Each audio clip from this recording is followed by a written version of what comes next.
வணக்கம். PRD தங்கம் வலைதள செய்தி சேனலின் தலைமை செய்தியாளர் ஈஸ்வரன். இன்று ராணிப்பேட்டை மேற்கு மாவட்டத்தில் தேசிய ஜனநாயக கூட்டணி கட்சி சார்பாக தெருமுனை பிரச்சார கூட்டம் புளியந்தாங்கல் கிராமத்தில் நடைபெற்றது. இதில் பாட்டாளி மக்கள் கட்சி ஒன்றிய செயலாளர் எம். மோகன் அவர்கள் சிறப்பாக பேருரை நிகழ்த்தினார். 10.5% இடஒதுக்கீட்டை நமக்காக கொடுத்தார். அதை திமுக அரசு சூழ்ச்சி செய்து வந்தவுடனே கேஸ் போட்டு அந்த இடஒதுக்கீட்டை ரத்து செய்து இன்று வரையும் கொடுக்கிறேன்னு சொல்லி கொடுக்காம நம்மளை எல்லாம் ஏமாத்திருக்கிறாங்க. நாம எல்லாரும் எனக்கு தெரிஞ்ச வரையும் அந்த 35 வருஷமா சொல்றேன், ஓட்டு போடும் ஜாதியாகவும் கூலிக்கு மாறடிக்கிற ஜாதியாகவும் அவங்க சொல்றதுக்கெல்லாம் தலையாட்டுற கூலிக்கு வேலை செய்யற ஒரு கூலிக்கார வேலையாட்களாக தான் நம்ம இருந்துக்கிறோம். நம்ம புளிந்தாங்கல் கிராமத்துல எத்தனை பேர் குடியால அழிஞ்சு, எத்தனை குடும்பம் தாலி அறுத்து, எத்தனை குடும்பத்தில் இருக்கிற பசங்க இன்னைக்கெல்லாம் நடுத்தரில் இருக்குன்னு நான் கண்கூடா பார்த்துக்கிறேன். இந்த மாதிரிலாம் யாரும் நடக்கக்கூடாது. மெயினா சொல்றேன், அந்த இடஒதுக்கீடுடைய பலன் என்னன்றத நான் அனுபவிச்சுக்கிறேன். 2010 SI செலெக்ஷன்ல நான் போய் செலக்ட் ஆகும்போது பிசிக்கல் முடிச்சேன், ரிட்டர்ன் எல்லாம் பார்த்து ஒரே ஒரு மார்க்ல எனக்கு கிடைக்கல.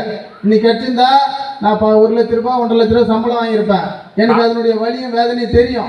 அதனால தான் நான் பாட்டாளி மக்கள் கட்சியில இன்னைக்கு வரையும் நான் ஒரு தொண்டனாவோ ஐயா சொல்றதை கேட்டு நான் பட்ட கஷ்டம் நம்ம மக்கள் யாரும் படக்கூடாது அந்த உணர்வுபூர்வமா இன்னும் அந்த கட்சியிலே இருக்கிறேன். நான் எதுக்கு சொல்றேன்னா, கல்வியிலும் வேலை வாய்ப்பிலும் பின்தங்கிய நிலையில இருக்கோம்.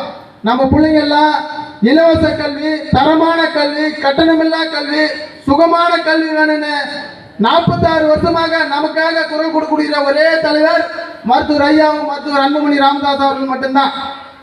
ஒரு குப்பை சுப்பனுக்கு இந்த மருத்துவ வசதி கிடைக்குதோ அதே வசதி ஜனாதிபதி கொடுக்குறாங்க பத்தியா, அந்த வசதி நம்ம குப்பை சுப்பனுக்கு கிடைக்கணும்னு சொல்லிட்டு மருத்துவர் ஐயா அவர்கள் மருத்துவர் சின்னையா அவர்களிடம் 2004 சுகாதாரத்துறை அமைச்சராக இருக்கும் போது ஒரு கட்டளை இட்டார்.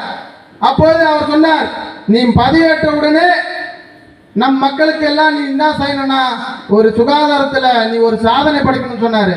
அன்னைக்கு பதவியேற்று உலக நாடுகளே போற்றும் அளவிற்கு 4 தேசிய விருதுகளும் உலக அளவில் பல விருதுகளை பெற்றவர் தான் நம்முடைய அன்புமணி ராமதாஸ் அவர்கள். அது மட்டும் இல்ல, ஒரு உயிர் காக்கிற கருவியான 108 ஆம்புலன்ஸை இந்தியாவிற்கு அறிமுகப்படுத்தியவர் தான் நம்முடைய அன்புமணி ராமதாஸ் அவர்கள். அதனால எத்தனையோ லட்சம் கோடி மக்கள் இன்னைக்கு பயன்படுறாங்க.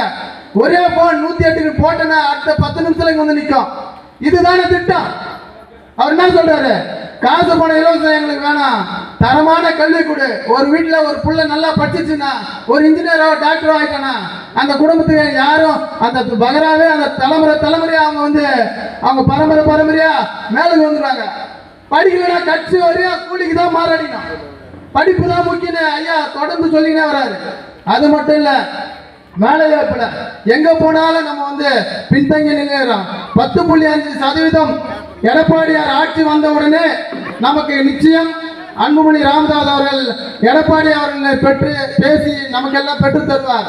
ஒரு உதாரணம் சொல்றேன், நம்ம புளிந்தாங்கல் கிராமத்துல யாரோ ஒரு நல்லா படிக்கிற பசங்க ஒரு 100 மார்க்ல எப்படி சொல்றது ஒரு 1000 பேர் வேலை கிடைக்கிறானா, நம்மளுக்கு 10.5 வந்துன்னா 100 பேருக்கு இன்ஜினியர் சீட்டு இலவசமா கிடைக்கும். 1 ரூபாய் காசு கட்ட தேவை. இன்னைக்கெல்லாம் டாக்டர் சீட்டு வாங்கணும்னு சொன்னா மினிமம் 1 கோடி ரூபாய் செலவாகும். நீ டொனேஷன் கொடுத்து வாங்கிறதுக்கு நம்மளால நினைச்சு பார்க்க முடியுமா? ஒரு நாளைக்கு 300 ரூபாய் 500 ரூபாய் கூலிக்கு வேலை செய்யலாமா? நான் படிக்கும் போது நைட்டும் பகலும் தோல் கம்பெனியில் போய் தோல் எடுத்து வேலை செஞ்சு என்னுடைய கஷ்டம் என்னன்றது இந்த ஊர் மக்கள் எல்லாருக்கும் தெரியும். நான் ஓட்டு ஒண்ணு கூட மாறக்கூடாது. 4 ஓட்டுக்குதுன்னா 4 ஓட்டுமே ரெட்டலி தான் வேணும். மாவட்ட செயலாளர் அண்ணன் சுகுமார் அவர்களை நாம் வெற்றி பெற செய்து இந்த தொகுதியில அவர் ஒரு அமைச்சரானாக புளிந்தாங்கலுக்கு எண்ணற்ற சேவைகளை அவர் செய்வார். இன்னைக்கு அவர் வந்து 21 கிளை கூட்டத்தை அட்டன் பண்ணுகிறார்.